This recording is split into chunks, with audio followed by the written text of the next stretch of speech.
Today, we'll investigate the factors behind the recent tragic events in the UK. The UK riots of 2024 began after the tragic stabbing of 3 young girls at a dance class in Southport, a town in northern England, on July 29th.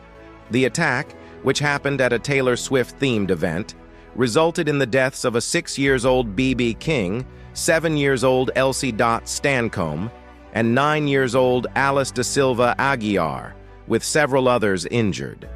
This horrific event sparked the worst unrest the UK has seen in over a decade. Misinformation spread rapidly online following the attack. Many social media users falsely claimed that the suspect was an asylum seeker and Muslim, which fueled anger and fear. In reality, the suspect was a 17-year-old boy born in Wales to Rwandan parents.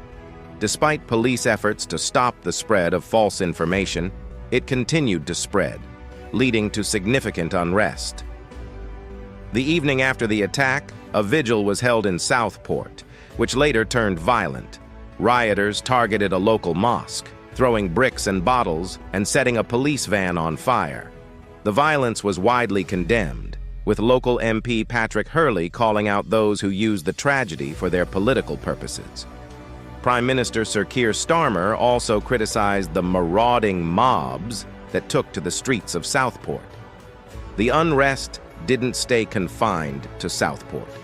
Violent protests erupted across England and Northern Ireland, in places like London, Hartlepool, Manchester, and Belfast.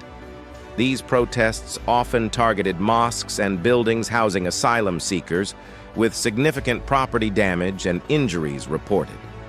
Far-right groups, including former members of the English Defence League, EDL, played a significant role in spreading and organizing the riots. Social media platforms, especially Telegram and X, formerly Twitter, were used by far-right activists like Tommy Robinson to incite violence.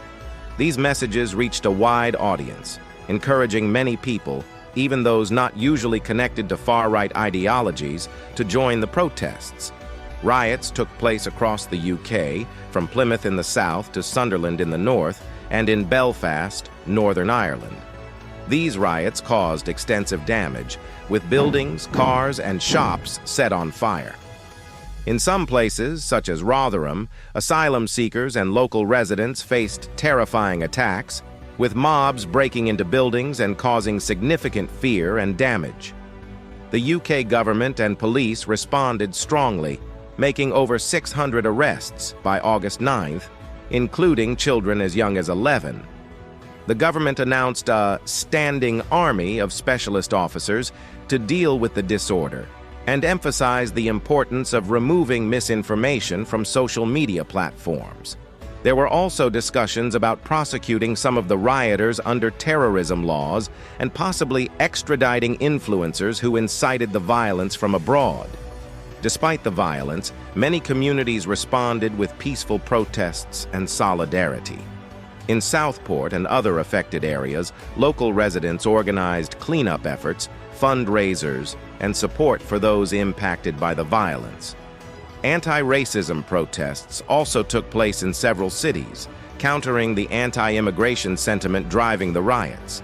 These peaceful actions were praised as a strong and inspirational response to the unrest. If you would like us to make a video on your desired topic, let us know in the comments section. Thanks for watching, and that's all for today.